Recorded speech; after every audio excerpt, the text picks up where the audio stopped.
كل ما بنتقدم في مراحل التعليم المختلفة بنضيف معلومات ومفاهيم جديدة لحصيلتنا الثقافية.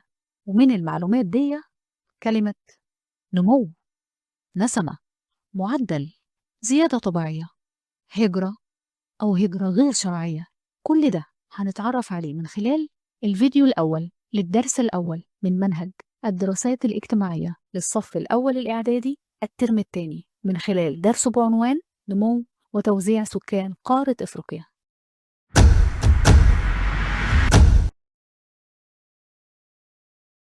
نمو تعني زيادة، يعني لما نقول هناك نمو في معدل المواليد يعني بنقصد هناك زيادة في معدل المواليد. نسمة يعني إنسان أو فرد، لما نقول عدد سكان البلد الفلاني مليار نسمة يعني بنقصد مليار إنسان أو فرد. معلومة كده على الماشي، كلمة نسمة في اللغة بتعني أو بتطلق على كل كائن حي، كل كائن به روح.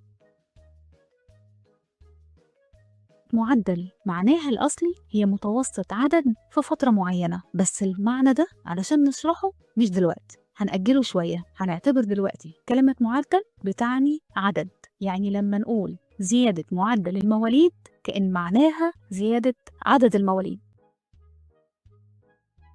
الزيادة الطبيعية، الزيادة الطبيعية وهي الفرق بين عدد المواليد وعدد الوفيات.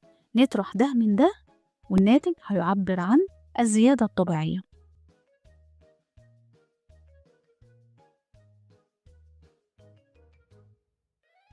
الهجرة هي انتقال الأفراد من مكان لآخر، بس هي نوعين: هجرة داخلية وهجرة خارجية. الهجرة الداخلية وهي انتقال الأفراد داخل نفس الدولة من مكان للتاني، هنقول مثلا الهجرة من الريف للمدن، هجرة داخلية.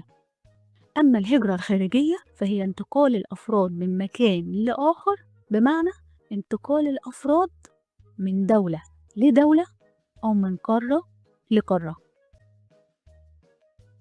الهجرة الغير شرعية هي بتعني انتقال الأفراد بين الدول بطريقة غير قانونية بدون تصريح أو تجاوزوا مدة الإقامة القانونية. وجودهم غير شرعي وغير قانوني لأنهم انتقلوا البلد دي معهمش أوراق أو تصريح، أو التصريح اللي كان معاهم انتهى وما زالوا موجودين في نفس البلد. وبكده نكون وصلنا لنهاية الجزء الأول. نشوفكم في فيديو جديد. مع السلامة.